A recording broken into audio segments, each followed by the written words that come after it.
Hello everyone. सो आज हम लोग सॉल्व करेंगे 10 बहुत ही इंपॉर्टेंट क्वेश्चन क्लास 8th के चैप्टर 1। तो पहला क्वेश्चन देखते हैं। A number which can be expressed as p by q where p and q are integers and q is not equal to 0 is. तो ये नेचुरल नंबर हो नहीं सकता, क्योंकि जैसे मैंने 2/3 लिख दिया तो इसी फॉर्म में लिखा हुआ है। तो 2/3 एक नेचुरल नंबर नहीं हो सकता है, ना तो इंटीजर है और ना तो होल नंबर है। तो ये तीनों नहीं है, ये तीनों नहीं है और ये सही है, रेशनल नंबर होगा। ऐसी संख्याओं को रेशनल नंबर कहा जाता है। तो इसका ऑप्शन डी करेक्ट हुआ। चलिए अगले क्वेश्चन पे चलते हैं। Question number 2। क्वेश्चन नंबर 2 है a number of the form p by q is set to be a rational number if. एक नंबर जो कि p बाई q फॉर्म में लिखा हुआ है उसको रेशनल नंबर कब कहेंगे, क्या कंडीशन है उसके लिए कि p और q आर इंटीजर्स। ठीक है, लेकिन इनफ नहीं है, कुछ और भी होना चाहिए। p और q are integers and q is not equal to 0। ठीक है, यही परफेक्ट डिफिनीशन है। पहले आगे पढ़ लेते हैं ऐसे। p और q are integer but p is not equal to 0। देखिए q का 0 नहीं होना ज़रूरी है, क्योंकि किसी भी संख्या के अपान में जब 0 लिख दिया जाता है तो यह डिफाइंड नहीं है। तो इसका मतलब ये ज़्यादा ज़रूरी है, ये ज़रूरी नहीं है। ठीक है, और ना तो ये ज़रूरी है। तो इसका मतलब ये तीनों गलत है और इसका ऑप्शन बी करेक्ट है। ठीक, p and q are integer and q is not equal to 0। चलिए अगले क्वेश्चन पे चलते हैं। अगला क्वेश्चन है the numerical expression 3/8 plus -5/7 is equal to -19/56 shows that. अच्छा, ये क्या शो करता है? चलिए देखते हैं। ये क्वेश्चन है कि numerical expression this is equals to this. देखिए इन दोनों को जब हम ऐड करेंगे तो डेफिनेटली यही आएगा। ठीक है, एलसीएम लेके अगर हम देख सकते हैं तो इनका सम करने पे ही आएगा। तो ये शोज दैट क्या शो करता है? पहला कि rational numbers are closed under addition. हाँ, जो रेशनल नंबर्स होते हैं वो क्लोज्ड होते हैं एडिशन के अंतर्गत, इसमें कोई डाउट नहीं है।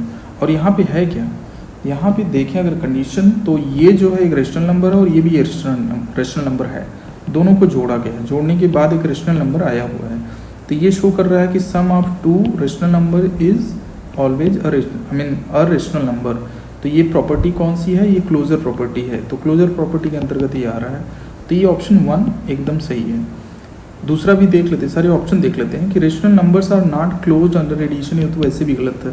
Rational numbers are closed under multiplication, ये सही है, लेकिन यहाँ मल्टीप्लाई नहीं यूज़ हुआ है। और फिर अंतिम में देखते हैं कि rational addition of rational numbers is not commutative. इससे कोई मतलब ही नहीं है, कम्यूटेटिव प्रॉपर्टी है ही नहीं। तो इसका मतलब बेस्ट ऑप्शन है इसका ए सही ऑप्शन है। अगले क्वेश्चन पर चलते हैं। अगला क्वेश्चन है विच of the following is not true. इसमें से कौन सा सही नहीं है? नॉट ट्रू मतलब सही नहीं है, ये हमें पता। ठीक है, तो एक एक करके देखते हैं। तो पहला है rational numbers are closed under addition. तो अगर दो रेशनल नंबर को ऐड किया जाता है तो एक रेशनल नंबर आता है, एकदम सही है ये। ठीक है, ये सही है, गलत नहीं हो सकता, मतलब इसके हिसाब से ये सही ऑप्शन नहीं है। ठीक है, तो दूसरा है कि rational numbers are closed under subtraction. Yes. Rational numbers are closed under multiplication. Yes. But rational number are closed under division. ये गलत है। क्यों? क्योंकि अगर हम देखें 1 एक रेशनल नंबर है, 0 भी एक रेशनल नंबर है, लेकिन 1/0 जो है वो इनफाइनाइट डिफाइंड नहीं है, यह एक रेशनल नंबर नहीं है। इसका मतलब ये हुआ कि जो रेशनल नंबर्स हैं वो डिवीजन के लिए क्लोजर प्रॉपर्टी को फॉलो नहीं करते या क्लोज नहीं होते अंडर डिवीजन। तो इसका मतलब यही करेक्ट ऑप्शन हुआ। तो यहाँ पर ये करेक्ट ऑप्शन हो गया। चलिए अगला क्वेश्चन देखते हैं। अगला क्वेश्चन है क्वेश्चन नंबर 5 है कि -3/8 plus 1/7 is equals to 1/7 plus -3/8। मतलब यहाँ पर क्या हुआ, बस ऑर्डर चेंज किया गया है। ऑर्डर चेंज किया गया मतलब यहाँ पर कम्यूटेटिव प्रॉपर्टी यूज़ की गई है। Commutative property important to understand is an example to show that addition of rational number is commutative. Yes, ये तो सही है, नो डाउट। आगे बढ़ते हैं। Rational numbers are closed under addition. Rational number और क्लोजर प्रॉपर्टी को ये शो नहीं कर रहा है यहाँ बस शो कर रहा है कि हम ऑर्डर भी चेंज करते हैं तो कोई फ़र्क नहीं पड़ रहा है वैल्यू पर। ठीक है, अगला देखते हैं। Addition of rational number is associative. इसका भी कोई एसोसिएटिव से भी यहाँ कोई संबंध नहीं है।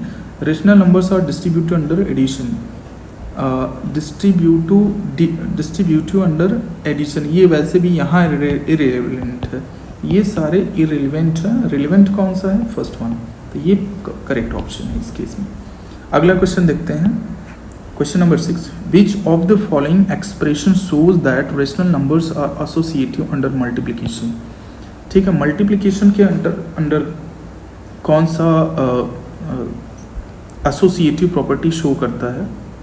तो एसोसिएटिव अंडर मल्टीप्लिकेशन, तो एसोसिएटिव में हमें पता है 3 चीज़ें होती हैं, 3, और उनमें केवल उनका साथ उनका कंपनी चेंज किया जाता है। तो पहले में अगर देखते हैं तो यहाँ पर है कि पहले इन दोनों का ऑपरेशन हुआ, फिर उसके बाद ये ऑपरेट हुआ, और यहाँ पर पहले इन दोनों को ऑपरेट कर दिया गया, फिर उसके बाद ये हो रहा। तो ठीक है, फाइन। यहाँ पे देखा जा रहा है तो यहाँ पर कुछ अलग हो रहा है। यहाँ देखिए, यहाँ पे तो ठीक है कि पहले दूसरे तीसरे को मल्टीप्लाई किया गया, फिर तीसरे को किया गया, और यहाँ पहले दूसरे को किया गया, फिर तीसरे को किया गया। ठीक है, और ये दोनों इक्वल होता ही है, यही रियल में एसोसिएटिव प्रॉपर्टी है।